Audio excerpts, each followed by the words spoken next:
papo com eu tô de papo com a Hélia, ela é de papo com eu tô de papo com a Hélia, ela é de papo com eu tô de papo com a Hélia, ela é de papo com eu.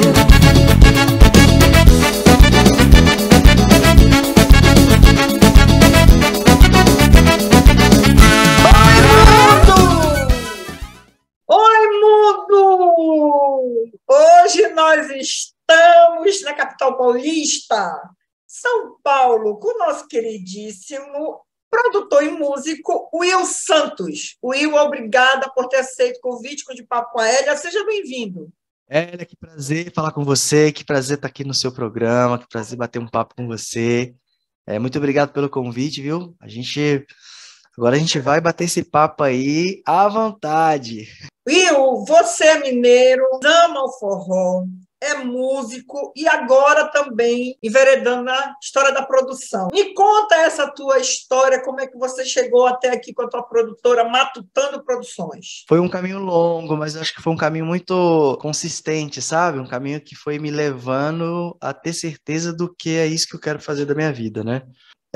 A música foi por prazer. Eu comecei a escutar lá em casa, isso em meados de 2006, né? Eu era bem novinho.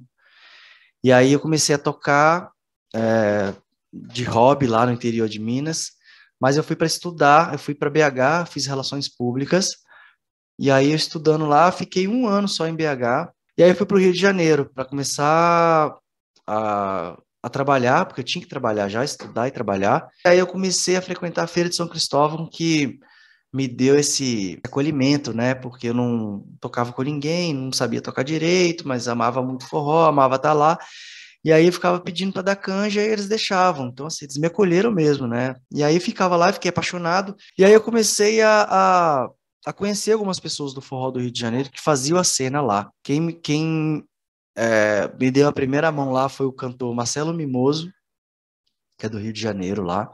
Ele foi na feira, me viu tocar, fez um som comigo lá, e depois me indicou para algumas pessoas que estavam procurando triângulo, né? Eu tocava triângulo. Zabumba ninguém gostava de escutar ainda.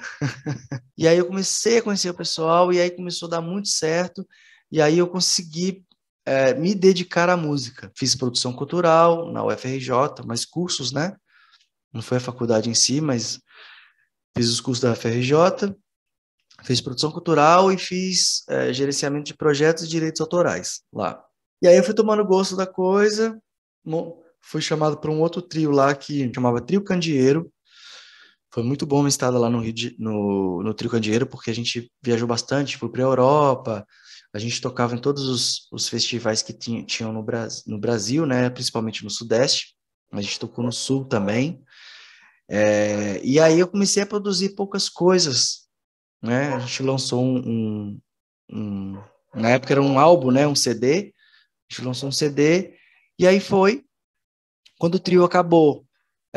Eu fui chamado para ir para Campinas para produzir um trio também de forró que eles são muito tradicionais e são famosos aqui, né?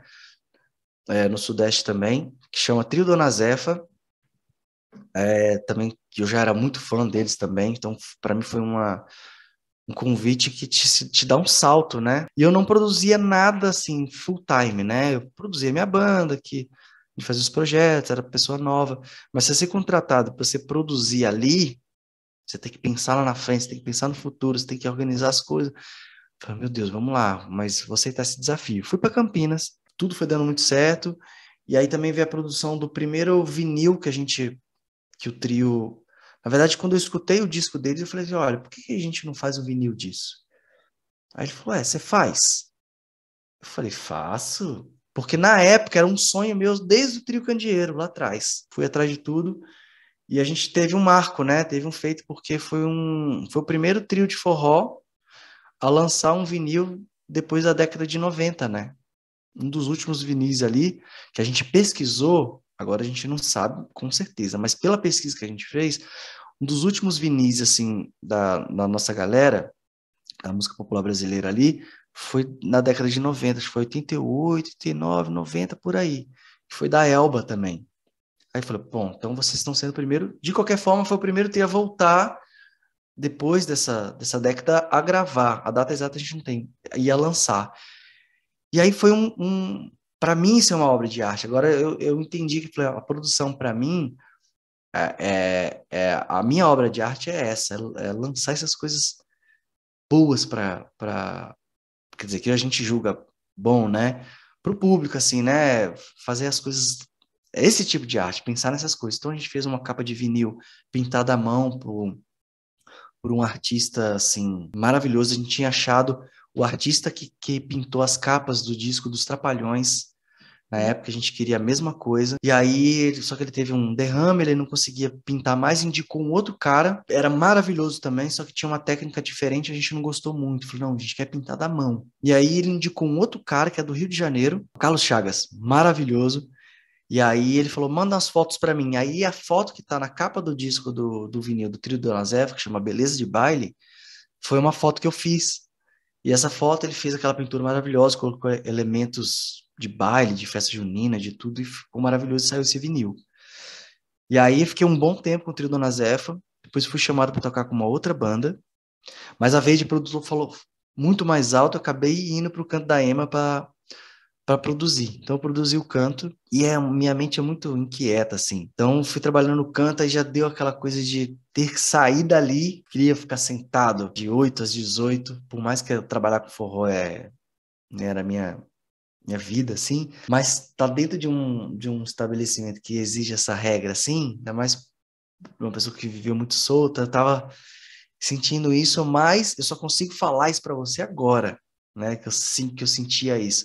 Lá, na verdade, eu queria produzir as coisas, eu queria colocar cartaz na porta, eu queria mudar, eu consegui mudar o letreiro, mudei a comunicação, ficava doido assim, melhoramos o site, ficamos naquela coisa inquieta até uma hora que um trio me chamou para tocar, saí, montei o trio Borogodó, que foi com a Aloysio e Chiquinho, que foi maravilhoso, maravilhoso. São dois mestres assim que a gente tem aqui, né? Então era uma honra eu estar com eles, tocando do lado deles, assim, que tem muita história, né? Eles são desde a década de 80 também, né? Que eles tocam. Então, para mim, são mestres. E aí veio a ideia de montar a produtora, porque quando eu saí do Trio Dona Zefa e do Canto da Ema, as pessoas vinham até a mim falando, Will, fecha um show para mim. E eu falei, gente, não é fechar show, né? O que eu faço não é fechar show, é muito mais do que isso. Eu gosto de cuidar de todo, vamos dizer, o material, né, a história da banda, que aí sim vende. Eles viam até por esse último trio, o Trio Borogodó, porque a gente começou a tocar muito. Primeiro eu não gostava muito que as pessoas vinham até mim e falavam, fecha show para mim, ficava um pouco bravo, porque não era assim. Eu não quero que vocês me peçam para fechar show. Eu quero que vocês se produzam, que aí você vende. Só que eu não conseguia falar, ficava um pouco irritado, incomodado, mas eu falei, quer saber? Se eles não sabem, eu tenho que mostrar por que isso é importante. E aí eu me deu a ideia da produtora. Eu quero que essa produtora seja não só referência em São Paulo, mas referência em matéria de produção mesmo, para os artistas mostrarem para os artistas. É uma produtora que mostra para os artistas, não que faz pelos artistas, que eles são capazes de produzir tanto quanto, se tem muito, se tem pouco. O que importa é você ter sua ideia e você conseguir executar ela, que você realize os seus sonhos. Então, tudo que você quer é possível, né? Então, eu tive vários exemplos que é justamente isso. Se eu não acreditar em mim, quem que vai acreditar? E hoje eu tenho uma produtora em que as pessoas, nem todas conhecem, mas muita gente conhece e, graças a Deus, não falta trabalho. E eu já tive a honra de trabalhar com vários mestres, né? Várias pessoas que eu admiro. Então, fala, eu estou no lugar certo. Então, eu produzi várias bandas. A ideia de montar a produtora também foi porque a Diana chegou até mim, através de uma outra pessoa, que ele falou assim, eu vou produzir você. Falou com a Diana, né? E aí ele começou a produzir uma parte, mas aí ele buscava um produtor mesmo, assim. Ele falou assim, não, preciso de alguém para produzir. Então, me chamou. E aí fechamos, deu tudo certo. E aí logo em seguida, que a gente começou a trabalhar com a Diana, logo bem no inicinho, apareceu um outro grupo que tinha 10 anos de história, e eles eram muito para frentex, assim, né? Já tinham vários CDs lançados, tinha clipes, tinha muito material, tinha muita coisa boa, que é o Chachado Novo. E eles fizeram uma reunião comigo, querendo fechar. Eu falei, pronto. Aí fechamos, eu falei assim, agora eu tenho dois. Tem um com história, que eu preciso de continuar a história deles, e um artista que eu tô começando do zero. Então, eu já tô com minha produtora aqui, tudo certo. Se der certo, é isso, a gente sabe o caminho. E aí foi. É, começamos a produzir o Chachado Novo e a Diana deu super certo, assim, a Diana a dar, começou a caminhar os passinhos dela, a gente começou a fazer o material dela, e aí eu fui tomando gosto, fui entendendo também, me conhecendo, conhecendo as capacidades, e aí veio a pandemia. Veio a pandemia e falei, meu Deus do céu, o que que eu vou fazer da minha vida? E fiquei pensando, dia após dia, como é que eu vou fazer, como é que eu vou fazer, como é que eu vou fazer? Que a melhor forma de você achar a solução dos seus problemas é isso, pensar. Por isso que é Matutando Produções, porque a gente pensa, pensa bastante. É do Matuto, que é do sertão ali do interior, né? Que é o famoso Matuto, e o Matutando, que é o pensamento, é aí que veio. Eu falei, pronto, vou juntar as principais necessidades que tem. Primeiro, lugar, outro, o canal e o artista. E qual a forma de pagamento? Então, pesquisei todas as formas de pagamento, cheguei numa empresa aqui, chamava um Plim, que fazia um QR Code, fazia a conta direto com a pessoa que ia se apresentar, o artista, né? Fechei uma parceria com um estúdio que tinha aqui, que é inclusive o técnico do som do Candaema, e fechei com o Candaema o canal deles. Então, ou seja, o projeto foi de abril a setembro, foi maravilhoso, passaram vários artistas lá, todos precisavam, todos queriam fazer, a gente precisava começar a abrir mais dias na agenda para suprir todo mundo começou a ter seu dinheirinho, né? O Candaema ganhou seguidores e ganhou, né, pessoas mais assíduas ali no canal, né? O estúdio ganhou a visibilidade, começou a vender também pacotes para outras lives, né? Os artistas ganharam o dinheirinho deles, o público que contribuía voluntariamente também já tinha uma programação semanal, às vezes ele já tinha dia certo que eles iam parar tudo para ver aquela live. Então, falei, putz, um projeto que saiu daqui e vamos dizer, salvou muita gente, ajudou muita gente, e foi maravilhoso. E aí a gente foi seguindo, e aí a gente não parou mais. E aí hoje em dia a gente está com mais de 5 artistas aqui, né? Entre produção artística e vendas também, né? Porque tem artistas que a gente não trabalha cuidando da carreira, mas eles também é uma extensão da produtora que tem aqui, de outros canais que a gente tem, né? Mês passado também a gente fez até um para a Secretaria de Turismo da Bahia, a gente rodou os estados, né? De Minas, Rio de Janeiro, São Paulo e Brasília. Então essas empresas procuram outras empresas para isso, e a gente precisa de um casting, porque tem outras linguagens também, né? Então, nem sempre os artistas que estão aqui com a gente é o que o cliente quer. Então, é bom ter essa diversidade aí de artistas de linguagem, que aí a pessoa escolhe também, né? E aí eu continuo tocando, toco com a banda Rastapé, como um zabumbeiro sub, vamos dizer assim, que é de família, né? Mas o Masa, que é o zabumbeiro deles, mora na Europa.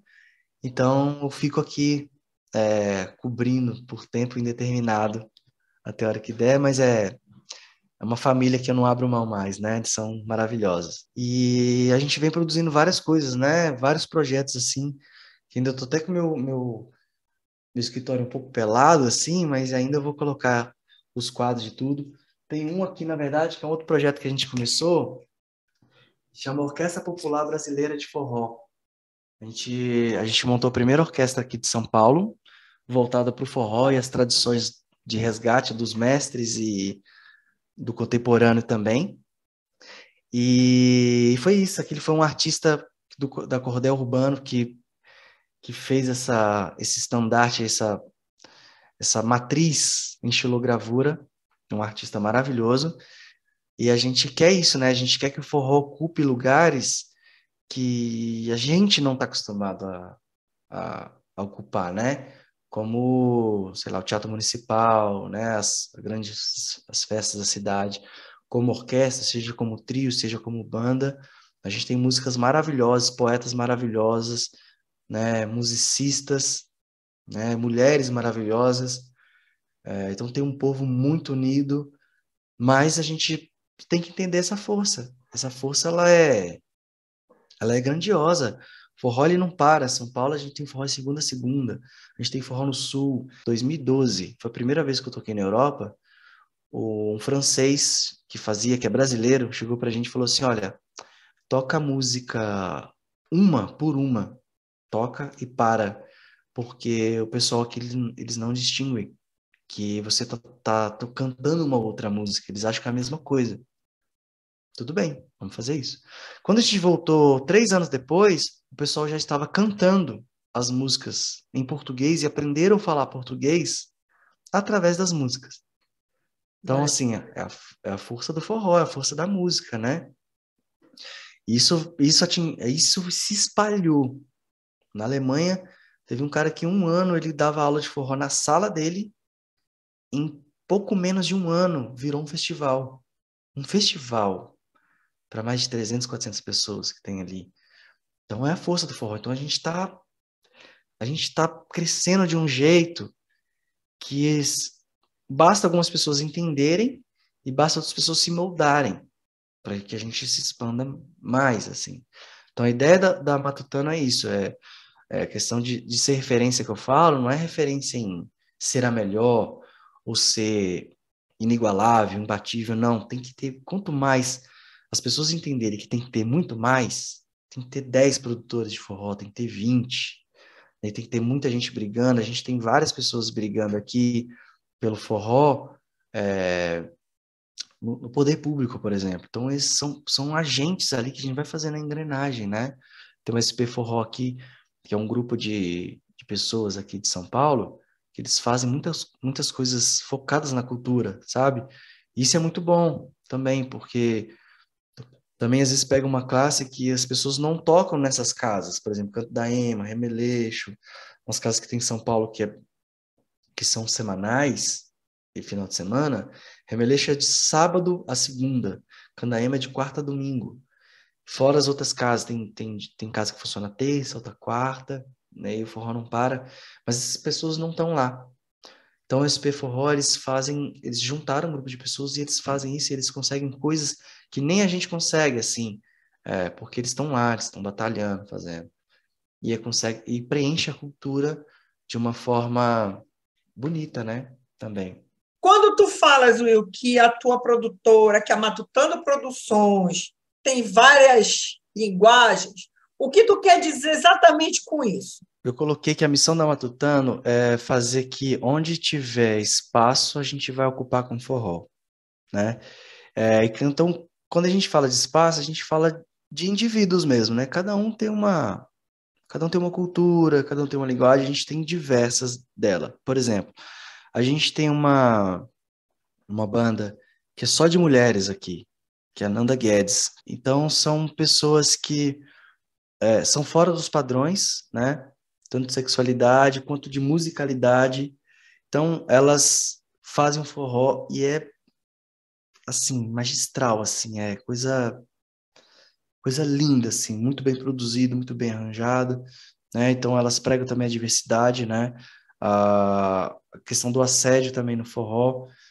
Então, são pessoas que é isso, vale muito a pena trabalhar, né? Eu também trabalho com o Tanaka do PIF, que é um discípulo de mestre Edmilson do PIF. Ele constrói seus próprios pífanos, ele vende os pífanos, ele tem composições próprias, e é onde o forró tem pouco acesso, que é o pífano, né? Que é um instrumento milenar aí, merece estar. Então, tem essa missão com ele também. Tem o Chachado Novo, que é um grupo contemporâneo, porém pega uma mistura de um forró com um oriental. Ali tem rabeca, tem pífano, tem sousafone, que é a tuba, né? Então, eles têm eles se vestem a caráter assim, tem um figurino bem legal também. Tem o trio Sabiá, que são desde a década de 80, são de 85, né? Tem, se eu não me engano, 7 a 10 vinis lançados, né? Vinis, hein? Desde a década de 80. E é isso, mais de 35 anos de história.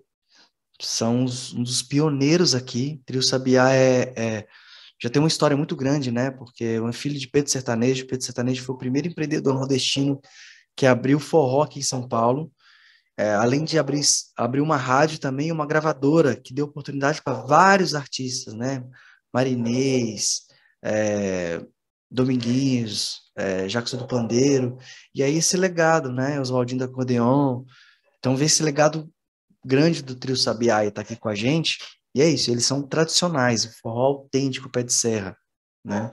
E a gente tem bandas também que tem essas menções e tocam o forró dos anos 2000, que é o forró universitário, as bandas, né?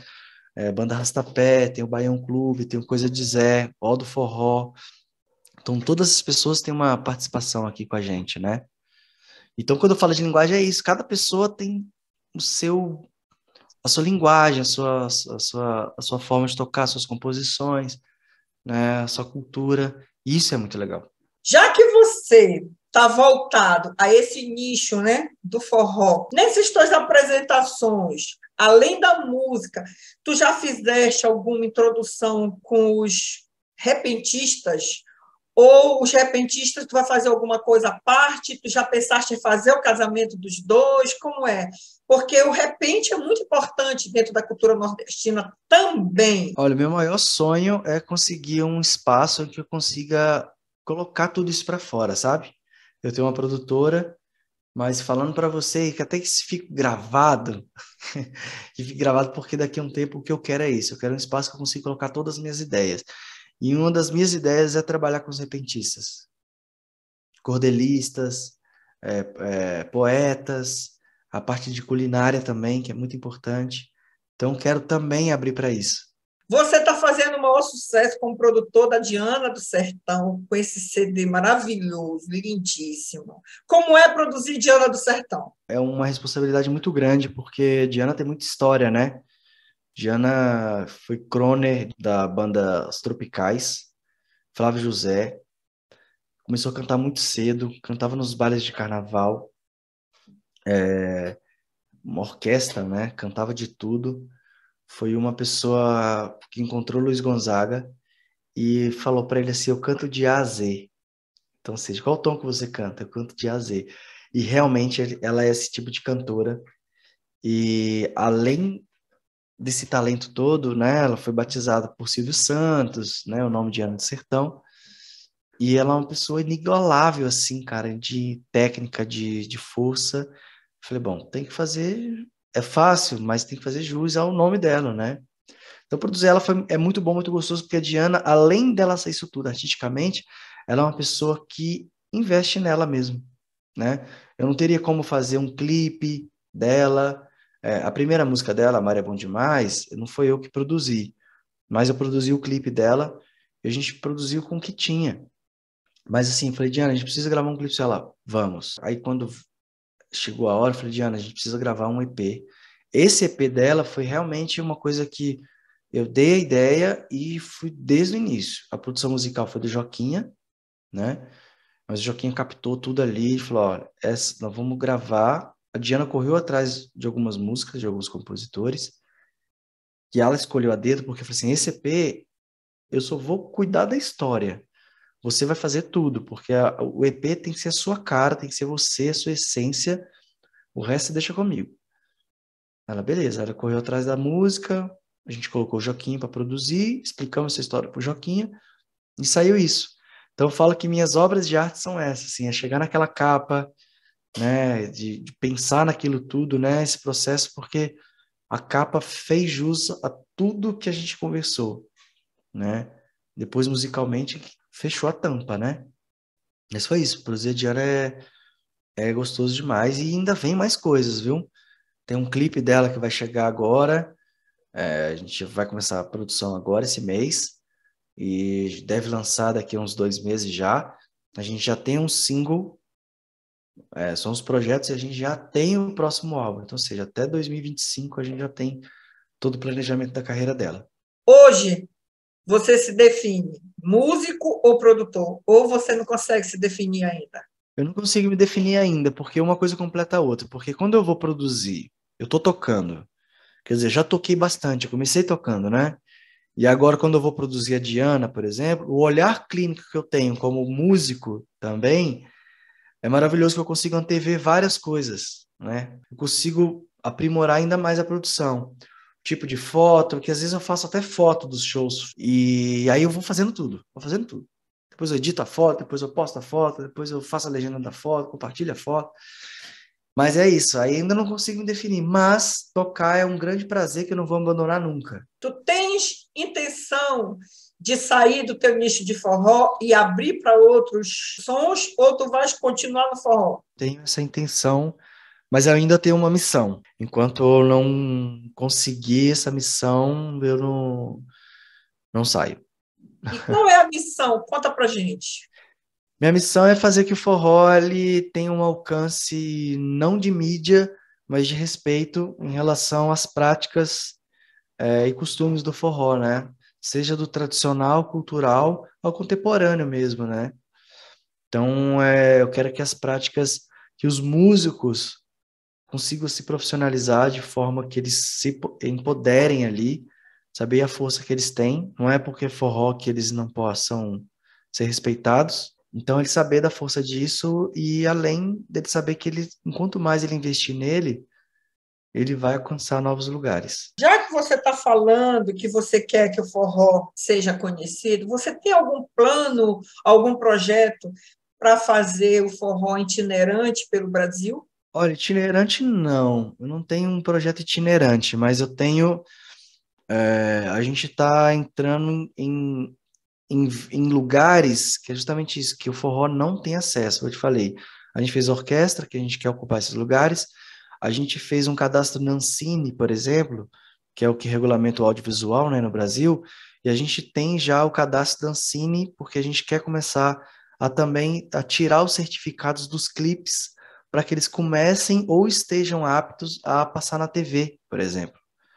Então é isso que a gente quer ter músicas, porque a gente tem músicas que a gente tem mais de 1 milhão de ouvintes, por exemplo, né?